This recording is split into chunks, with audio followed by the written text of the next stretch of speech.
भाई जो गुरु वचन पे डट गए, कट गए फंद 84 के, कट गए फंद 84 के। भाई और बहनों, इस पूरे विश्व की लगभग 7.5 से 8 अरब के आसपास जनसंख्या हो चुकी है और इतनी भीड़ भाड़ में इस परमपिता परमेश्वर ने, सारी सृष्टि को रचने वाले ने केवल हम चंद आत्माओं के ऊपर विशेष मेहर की है पूर्ण मोक्ष प्राप्त करवाने की।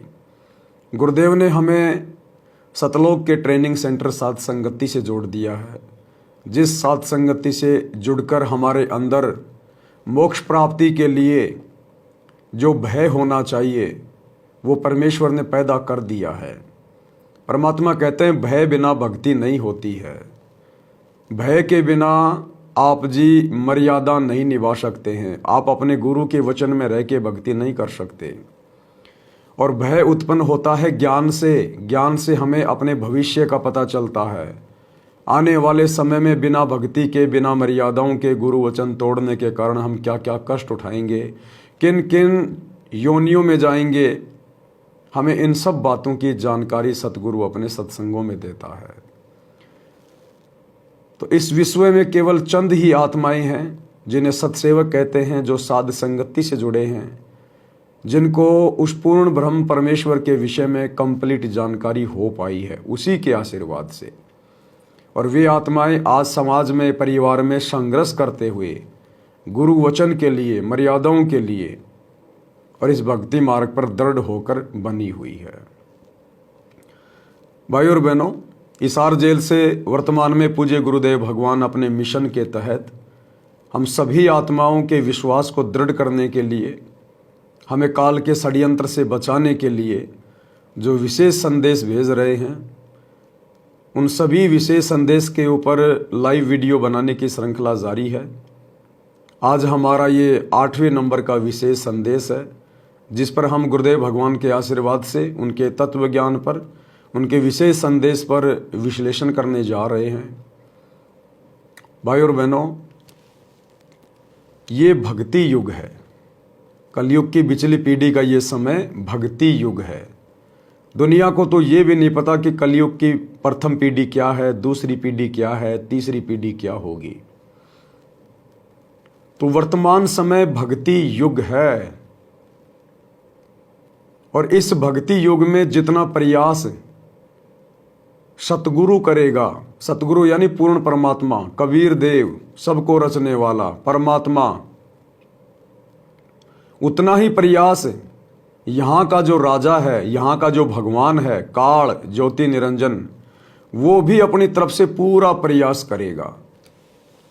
काल क्यों प्रयास करेगा हम आत्माओं को यहीं पर रखने के लिए, और परमात्मा क्यों प्रयास करेगा स्वयं भी और अपनी आत्माओं में प्रेरणा करके भी हम आत्माओं को अपने घर ले जाने के लिए, सतलोक ले जाने के लिए। यदि आपने इस टॉपिक को पूरा पढ़ना है तो आपने सृष्टि रचना को समझना पड़ेगा।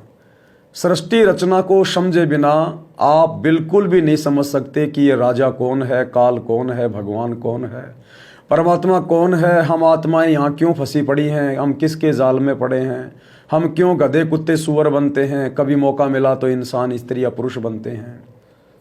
हमें ना आत्म ज्ञान है ना परमात्म ज्ञान है, हम लोग एक अंधे कुएं में पड़े हैं। ये समस्त जानकारियां प्राप्त करने के लिए आपने YouTube पर जाकर सर्च करना पड़ेगा, सृष्टि रचना सतगुरु रामपाल जी भगवान। उसके बाद ही आप अपने अपने धर्म ग्रंथों को समझ सकते हैं। उन धर्म ग्रंथों में इस सृष्टि रचना के विषय में बहुत सारे संकेत हैं, आप तभी उनको समझ पाओगे, क्योंकि सृष्टि रचना सभी धर्मों के, सभी धर्म ग्रंथों को समझने की मास्टर की है। ये सब कुछ पूर्व निर्धारित है। प्रत्येक आत्मा अपना कर्म भोग रही है। कर्म से अधिक यहां कोई कुछ प्राप्त नहीं कर सकता। सभी आत्माओं की कहानी उनको मनुष्य जन्म देने से पहले ही लिखी जा चुकी होती है। इंसान विवश होता है, वो अपनी तरफ से कुछ भी नहीं कर सकता। हाँ, ये बात अलग है कि उसको 25% स्वतंत्र कर्मों की छूट होती है। इसके अलावा जो 75% उसके भाग्य में लिख दिया जाता है धर्मराज के द्वारा, परमात्मा के द्वारा, उसमें वो कोई चेंजमेंट नहीं कर सकता। अगर 20 वर्ष की आयु में मरना लिखा है तो मरेगा, चाहे प्रधानमंत्री का बेटा है, चाहे गरीब का बेटा है, कोई कुछ नहीं कर सकता। आपकी ट्रेन में बैठे बैठे, प्लेन में बैठे बैठे मृत्यु लिख दी गई है तो होगी, कोई चेंज नहीं कर सकता। आपकी आंखों के सामने आपका पूरा परिवार एक्सीडेंट में मरना है तो मरेगा, कोई चेंजमेंट नहीं कर सकता। केवल एक शक्ति, जिसको परम सत्ता कहते हैं, परमात्मा, जो इस सारे खेल का एडमिन है। जिस प्रकार किसी ने कोई वेबसाइट बनाई, उस एडमिन के अलावा उसमें कोई चेंजमेंट नहीं कर सकता, बाकी लोग केवल देख सकते हैं। यदि कुछ चेंजमेंट करना होगा, कोई बदलाव करना होगा तो वो एडमिन कर सकता है, क्योंकि वो मास्टर की उसके हाथ में होती है। इसी प्रकार इस सृष्टि की जो मास्टर की है, कब चेंजमेंट करना है, कब नहीं करना है, कितना करना है, कैसे करना है, ये मास्टर की पूर्ण परमात्मा के हाथ में होती है। और पूर्ण परमात्मा इस पृथ्वी पर सतगुरु रूप में प्रकट होते हैं अपनी समस्त जानकारी उपलब्ध करवाने के लिए। तो आज इस पृथ्वी पर वो परमात्मा सतगुरु रामपाल जी हैं। अब ये बात इतनी जल्दी दुनिया के गले नहीं उतरेगी, क्योंकि दुनिया को नकली चीज़ें सुनने की आदत हो चुकी है। असल में दुनिया को परमात्मा की जानकारी चाहिए ही नहीं। दुनिया को ऐसी जानकारी चाहिए जो उनको ना मरने दे, ना उनको जीने दे, अधर में लटका के रखे। उसमें दुनिया को मज़ा आता है। दुनिया सुखों में दुखों में जीने की आदी हो चुकी है, इसलिए दुनिया को परमात्मा में कोई विशेष इंटरेस्ट नहीं है। अगर आप परमात्मा की खुल के जानकारी बताओगे, सीधा सीधा उसका एड्रेस बताओगे, उसको प्राप्त करने की विधि बताओगे, तो लोग आपको पागल समझेंगे, आपको मूर्ख समझेंगे लोग। कि सतयुग से लेकर वर्तमान समय तक लाखों वर्षों में कोई भगवान को नहीं जान पाया, नहीं पहचान पाया, कोई नहीं बताया। बड़े बड़े धर्म गुरु हैं जो बचपन में घर छोड़ के निकल गए थे, और ये आदमी जो अभी अभी मार्केट में आया है और ये परमात्मा के बारे में बता रहा है, ये आत्माओं के बारे में बता रहा है, ये सृष्टि रचना के बारे में बता रहा है, तो लोग आपकी उस सत्य बात के ऊपर विश्वास नहीं करेंगे, क्योंकि लोगों को डालडा घी खाने की आदत हो चुकी है। देसी घी पचाने की उनकी औकात नहीं रही। ये देसी घी यानी सच्चाई वही आत्माएं पचा पाएंगी जिन आत्माओं की पाचन क्रिया को, पाचन शक्ति को परमात्मा ने मजबूत किया हुआ है। इसलिए जो विशेष आत्मा है परमात्मा की, वही आत्माएं वर्तमान में इस कलयुग में सतगुरु रूप में आए हुए उस परमेश्वर को जान पाएंगी, पहचान पाएंगी, उनकी प्रत्येक बात पर विश्वास कर पाएंगी। और ये परम सौभाग्य आप और हम सभी सत्सेवक भाई बहनों को नसीब हुआ है।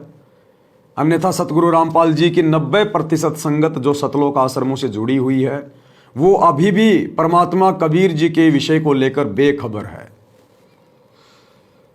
इन लोगों को केवल इतना पता है कि परमात्मा का नाम कबीर है, लेकिन उस 90% संगत को जो सतलोक आश्रमों में आती है, जाती है, उनको ये नहीं पता है कि धरती पर वो परमात्मा कहाँ है, कुछ नहीं पता। और जब तक आपको ये दृढ़ विश्वास नहीं होगा कि धरती पे परमात्मा मेरा गुरु है, और ये दृढ़ विश्वास उसी समय माना जाएगा जब आप अपने गुरु के अलावा किसी अन्य में परमात्मा देखना बंद कर देंगे।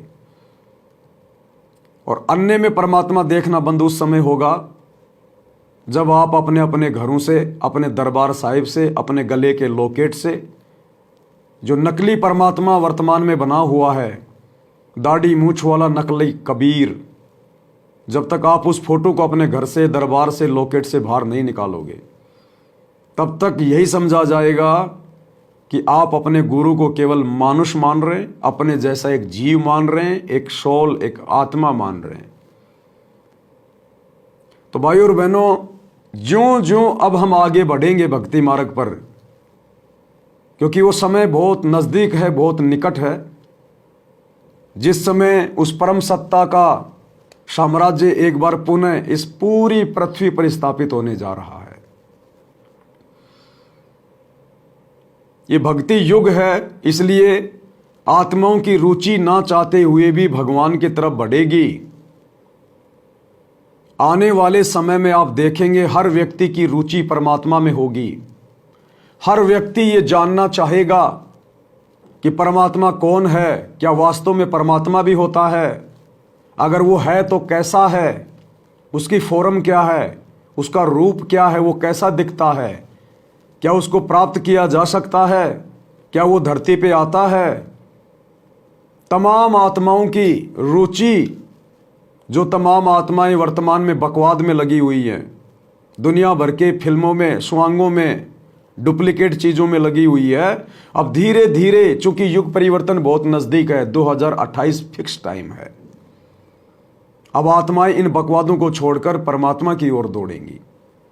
क्योंकि भाई और बहनों, स्प्रिंग को एक हद तक दबाया जा सकता है, स्प्रिंग को एक लेवल तक दबाया जा सकता है, और जब आप उसको छोड़ेंगे तो वो उतनी ही तेज गति से ऊपर उठेगी।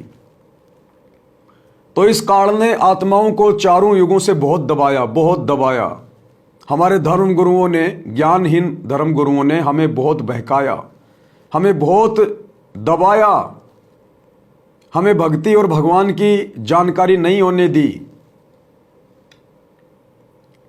और अब धीरे धीरे आप देख रहे हो, ये दुनिया सांसारिक वस्तुओं से, जो गुरु बचन पे डट के कट गए फंद 84 के, कट गए फंद 84 के, कट गए फंद 84 के।